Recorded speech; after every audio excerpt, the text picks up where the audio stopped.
Hello welcome back to my channel. నేను మీ శారదా. నేను ఇవాళ మీకైతే పన్నీర్ బుర్జీ చేసి చూపిస్తున్నాను అండి. ఫుల్ వీడియో చూడండి.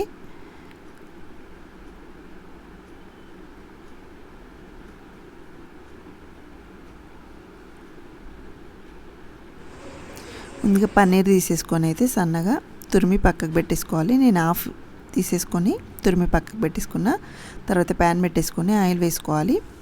ఆయిల్ వేడైన తర్వాత ఆవాలు, జీలకర్ర, వెల్లుల్లి సన్నగా చాప్ చేసి వేసేసుకోవాలి.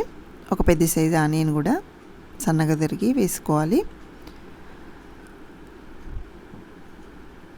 మీరు కనుక నా ఛానల్ని ఫస్ట్ టైం చూసినట్టయితే తప్పకుండా లైక్ చేయండి, షేర్ చేయండి, సబ్స్క్రైబ్ చేయండి.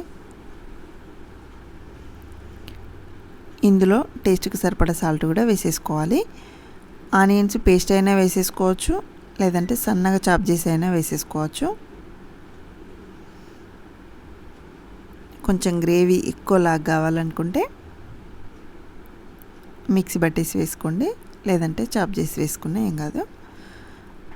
ఒక టేబుల్ స్పూన్ శనగపిండి కూడా వేసేసుకోండి, టేస్ట్ బాగుంటుంది. మంచిగా ఫ్రై చేసేసుకోవాలి దాన్ని. నేను కొంచెం ఫ్రై అయిన తర్వాత టమాటా వేసేసుకొని టమాటా మంచిగా మగ్గనివ్వాలి. నేను చిన్న సైజు టమాటాలు ఒక 3 తీసుకున్నా అండి. ఇది కొంచెం సాఫ్ట్గా ఉడకనివ్వాలి. ఈలోపు నేను పెరుగులో కొంచెం జీలకర్ర పొడి, కొంచెం ధనియాల పొడి, కొంచెం కారం, కాశ్మీరీ కారం వాడానండి, కలర్ మంచిగా వస్తుంది. అలాగే పసుపు కూడా వేసేసుకొని కలిపి పక్కకు పెట్టేసుకున్నా. యాక్చువల్గా ఇది క్లిప్ తీసాను కానీ డిలేట్ అయిపోయిందండి, అందుకోసం మీకు ఇంగ్రీడియంట్స్ చెప్తున్నా. ఒక పావు కప్పు దాకా పెరుగు తీసేసుకొని మిగిలిన నేను చెప్పినవి అనేసి కలిపి పక్కకు పెట్టేసుకొని ఈ టమాటా మంచిగా ఫ్రై అయిన తర్వాత ఇందులో వేసేసుకోవాలి. ఇలా ఒక 2-3 మినిట్స్ ఫ్రై అయిన తర్వాత, ఇది బటర్ ఆప్షనలే అండి, టేస్ట్ బాగుంటుందని నేను వేసుకున్నా. మీకు నచ్చితే వేసుకోండి, లేకపోతే స్కిప్ చేయొచ్చు. వేసుకుంటే టేస్ట్ బాగుంటుంది. ఆ వేసుకున్న పేస్ట్ తర్వాత ఇంకో కొన్ని వాటర్ యాడ్ చేసేసుకొని అంతా కలిసేలాగా ఉడికించుకోవాలి.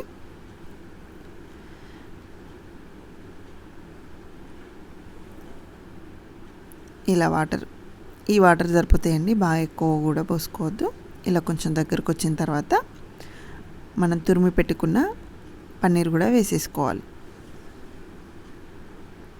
వేసేసుకొని అంతా కలిసేలా కలుపుకొని బాగా ఎక్కువసేపు ఏం ఉడికించుకోవాల్సిన అవసరం లేదు. కొంచెం దగ్గరకు వచ్చేస్తే సరిపోతుంది, మొత్తం దగ్గరకు వస్తే బాగుండదు.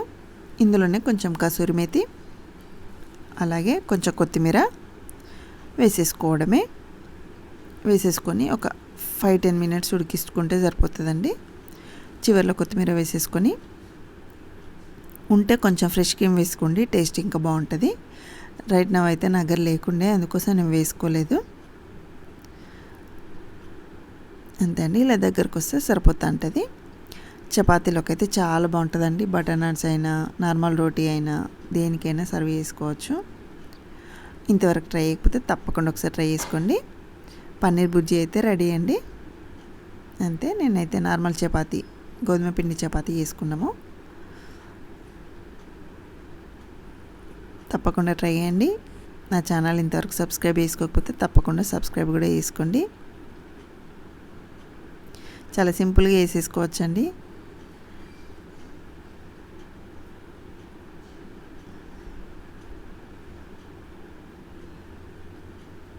Thank you for watching.